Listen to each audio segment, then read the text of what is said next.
Hello everybody, it's Dr. Hertzberg, and today we're going to talk about food and eating and dieting. First of all, I do not believe in dieting. I don't think anybody should ever diet.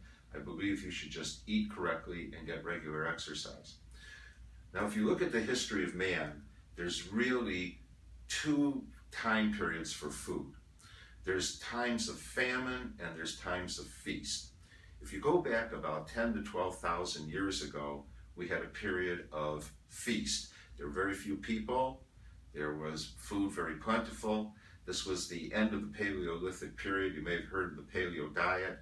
The people were very robust and very healthy, and they ate a certain way. But then we went through about 8,000 or 9,000 years of famine. And we had to change the way we ate. And we developed a diet for famine that worked very well for us. Around 1969, 1970 or so, the world went into a different period. They went back into a period of feast again. But unfortunately, the world's still eating as if it's a famine. About a year or so ago, the World Health Organization announced that 1 out of 3 people, not in America, 1 out of 3 people in the entire world are now obese. Why is everybody in the world getting fat? Because they're eating the diet of famine when in fact they're in a feast. And if you don't think you're in a feast, just step into a grocery store or a supermarket and look around.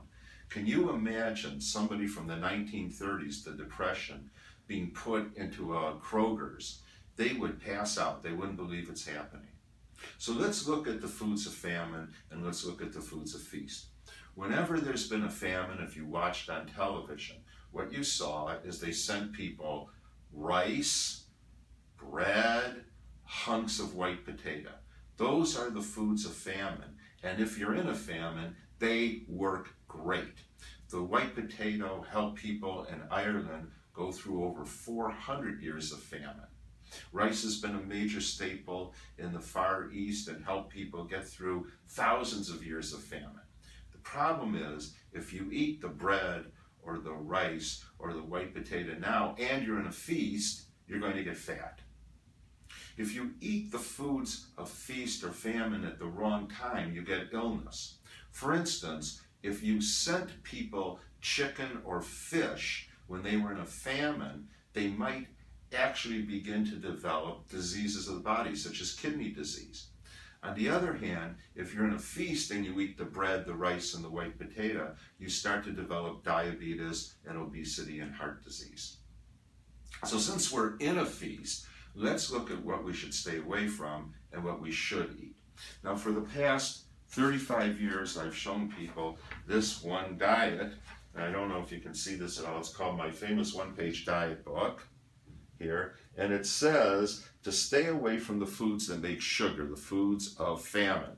And it says, don't eat bread. That's any bread, by the way. I don't care if it's whole grain, multi-grain, whatever it is. Don't eat rice, and that includes brown rice. Now, you may eat wild rice, but no white rice, no brown rice. It says, don't eat any white potato. It is okay to have some sweet potato, which is a tubular vegetable that grows wild, but not the whole big sweet potato. Have half of it. Now, of course, we also want you to stay away from sweets, cakes, cookies, desserts, frozen yogurt, ice cream, and so on. And you have to watch out for alcohol, because alcohol has makes a lot of sugar in your body. It's not bad to have a little red wine, or believe it or not, a little Scotch whiskey. And by the way, I'm emphasizing the word little here. Anyway, these are the foods of famine. They make sugar in your body. It's no good. Now, this will also be available to you on our website or at our office. Give us a call, give us an email, and we'll be happy to give you this. There are certain foods that are foods for activity. Things like pasta, certain fruits like bananas and melons. And if you're going to be very physically active, that would be a good food to have. In Italy, the Italians eat pasta at lunch, not at dinner, and then they burn it off during the day. When I'm working out, I frequently have a banana before or after the workout, but if I'm just sitting around at home doing nothing, I don't have bananas. So let's look at what you should eat during a feast. Number 1, lots of vegetables. Please, as many vegetables as you can think of. A little bit of fruit. Again, let me emphasize the word a little bit. Okay, you want to have apples, peaches, pears, all the different berries, and beautiful cherries. Now, in addition to that, you want to eat protein. I'm going to put this down for a second. Protein is things like fish and chicken and meat and eggs.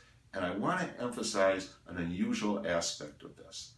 You should eat fat. During a feast, you should eat fat. It's good for your brain. It's good for your memory. For the last 50 years, you've been taught to eat low-fat diets. It's a mistake. All fat should be eaten. If you'll go on the internet and read the latest studies on fat, you will see that this is true, including the saturated fats. All fat should be eaten. You should have eggs, not egg whites. You should have chicken with the skin, the best part. You should have lean red meat. By the way, red meat does not cause heart disease. We knew 6 years ago this. The Major Heart Journal had a big study on this. It showed that processed meats cause heart disease and diabetes, not red meat. You could have a steak 7 days a week. It doesn't matter. We want you to have all the good protein and fat. Have cheese, good cheeses, please, preferably unpasteurized, like we talked about in probiotics, but no American cheese. American cheese is not cheese, it's a processed product.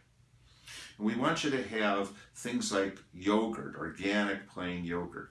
We like lots of nuts, almost all the nuts except peanuts. Peanut butter is not bad, but peanuts are not healthy. All the other nuts, almonds, walnuts, even pistachios, Brazil nuts, have nuts. They're very healthy for you. Lots of water, and you might consider having some psyllium, which is a weed that man has always chewed on. Psyllium is found in Metamucil, excuse me, let me say that right. It's Metamucil, they changed the name, and other products. Anyway, this is the idea behind eating. First of all, eat fat, not sugar. And sugar are the foods of famine plus the other things we talked about. Remember, if you have just one baked potato, you're going to get more sugar than an entire scoop of ice cream. Have all your veggies, a little bit of fruit, lots of protein and fat, nuts and water, organic yogurt. You're going to stay very healthy. Thank you very much. More videos to follow. Good health to you. Follow our Papa on Facebook, Twitter, or YouTube for more interesting health tips.